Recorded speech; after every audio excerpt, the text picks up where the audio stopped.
नमस्कार, मैं हूं आपके साथ विभा उपाध्याय और आप सभी दर्शकों का अन्नदाता कार्यक्रम में स्वागत करती हूं। हमारे देश का किसान जन का पोषक है, वो श्रम का देवता है, अन्नदाता है। उसमें ही भारत की आत्मा निवास करती है और ऐसे ही किसानों की प्रगति के लिए हम खेती बाड़ी से जुड़ी हुई बहुत सी नई लाभकारी जानकारियां हर रोज सुबह लेकर आते हैं। तो चलिए कार्यक्रम शुरू करने से पहले देखते हैं क्या है आज के अन्नदाता में। मसूर की उन्नत तकनीक से बुवाई करके लें अधिक उपज।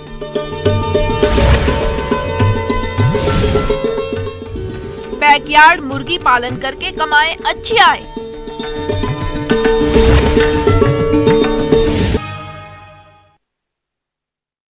हमारे प्रदेश के सिंचित और असिंचित क्षेत्रों में मसूर की खेती बड़े पैमाने पर की जाती है। तो जो किसान भाई इस समय मसूर की बुवाई करना चाहते हैं, वे इसकी क्षेत्र के अनुसार अधिक पैदावार देने वाली प्रजातियों का चयन करके बुवाई कर सकते हैं। तो आप मसूर की कौन कौन सी किस्मों का चयन करें और इसकी बुआई करते समय किन किन बातों का खास ध्यान रखें, इस बारे में जानते हैं कृषि विशेषज्ञ डॉक्टर भारती उपाध्याय से। नमस्कार किसान भाइयों, मसूर रबी फसल में दलहनी फसल के रूप में उगाई जाती है और मसूर की खेती के लिए हम लोग कोई भी भूमि चयन कर सकते हैं, परंतु जो भूमि का मिट्टी बलुई दोमट से दोमट हो वो उपयुक्त माना जाता है। मसूर की खेती दलहनी फसल के लिए की जाती है। सभी दालों में मसूर का एक महत्वपूर्ण स्थान है, इसे लाल दाल भी कहते हैं। भारत में मसूर की खेती रबी की फसल के साथ की जाती है। असिंचित जगहों पर भी इसकी खेती आसानी से की जा सकती है, क्योंकि इसके पौधे सूखा, नमी और कम तापमान के प्रति सहनशील हैं। अब वैरायटी कौन सा चयन करेंगे किसान भाइयों? कुछ प्रमुख वैरायटी है, जैसे कि IPL 220, IPL 222, फिर हल 57, KLS 218, इन प्रजातियों का बहुत अच्छा पैदावार मिलते आ रहा है। किसान भाइयों ये वैरायटियों को चयन कर सकते हैं। खेत की तैयारी करना चाहें तो खरीफ मौसम में जो फसल कट जाती है उसके बाद हम लोग मिट्टी पलटने वाले हल से पहली जुताई करते हैं। उसके बाद हम लोग कल्टीवेटर के द्वारा दूसरी जुताई करते हैं। उसके बाद हम खेत को समतल बनाते हैं पाटा लगाकर, ताकि उसमें जो भी हम बिजाई करेंगे उसका अंकुरन अच्छे से हो। किसान भाइयों फिर उर्वरक की बात आती है। उर्वरक के साथ साथ हमें उसमें कंपोस्ट भी डालना है, ताकि हमारे मिट्टी का जो स्टेटस है उसका जो गुणवत्ता है वो बरकरार रहे।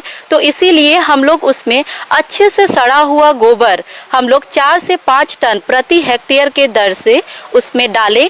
जो हम लोग कंपोस्ट डालेंगे सड़ा हुआ गोबर, वो हम लोग 20 से 25 दिन पूर्व बुआई के डालेंगे। अब अगर उर्वरक की बात करते हैं तो इसमें नाइट्रोजन 20 किलो प्रति हेक्टेयर डाला जाता है और 45 किलो फास्फोरस प्रति हेक्टेयर और सल्फर 20 किलो प्रति हेक्टेयर के दर से। किसान भाइयों ये बात हमें ध्यान देना है कि उसमें हम लोग बीज दर कितना इस्तेमाल करेंगे।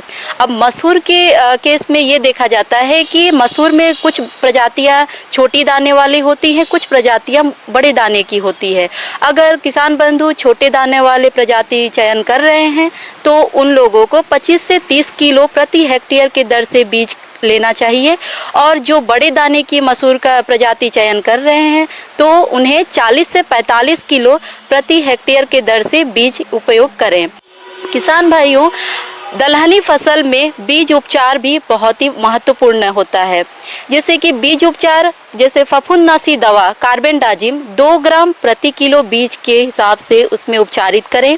उसके बाद हम लोग राइजोबियम कल्चर जो एक जैव उर्वरक है उसका 20 ग्राम प्रति किलो बीज के हिसाब से उसका उपचारित कर हम लोगों को बुआई करनी चाहिए।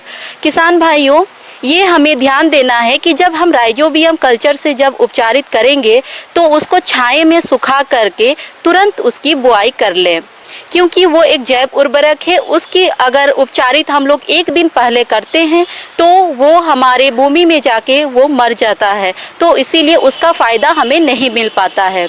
बिजाई करने की दूरी हमेशा हमें मेंटेन करने की आवश्यकता है, क्योंकि बिजाई का दूरी अगर हम मेंटेन करते हैं तो उसमें प्लांट पॉपुलेशन अच्छा होता है, जर्मिनेशन भी अच्छा होता है। तो मसूर के केस में पंक्ति से पंक्ति की दूरी 30 सेंटीमीटर और पौधा से पौधा की दूरी 10 सेंटीमीटर रखना उचित माना जाता है। किसान भाइयों, अब बात आती है उसमें हम खरपतवार नियंत्रण कैसे करेंगे। हर्बिसाइड जो कि पेंडिमिथिलिन के नाम से आता है रसायन, उसका 1 किलो सक्रिय तत्व प्रति हेक्टेयर के दर से पानी में घोल बनाकर इसका छिड़काव हम लोग बुआई के 24 घंटे के अंदर करें और नहीं तो बीज का अंकुरन होने से पूर्व कर सकते हैं। और संभव हो तो एक निकाई गुड़ाई आप लोग 40 से 45 दिन पर एक कर सकते हैं। मसूर की फसल को खरपतवारों से बचाना बेहद जरूरी होता है।